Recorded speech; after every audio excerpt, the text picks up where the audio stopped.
آنکھیں سجدوں میں بھیگتی ہے، وہ کبھی اپنی تقدیر اور قسمت پر رویا نہیں کرتے۔ کوئی عبادت کی چاہ میں رویا، کوئی عبادت کی راہ میں رویا۔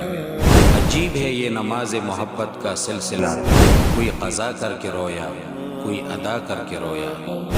اللہ تعالیٰ سے محبت کرو، وہ آزمائش تو دیتا ہے مگر آزمائش میں تنہا نہیں چھوڑتا۔ میری غفلتوں کی بھی حد نہیں، تیری رحمتوں کی بھی حد نہیں۔ نہ میری خطا کا شمار ہے، نہ تیری عطا کا شمار ہے۔ جب اللہ تعالیٰ کسی بندے سے محبت فرماتے ہیں، اسے نرم مزاج بنا دیتے ہیں۔ یہ بات ہمیشہ یاد رکھو کہ دنیا کی محبت سے رب نہیں ملتا، لیکن رب کی محبت سے دنیا اور آخرت دونوں مل جاتی ہیں۔ تمام محبتوں سے بڑھ کر محبتوں کا حقدار اللہ تعالیٰ ہے۔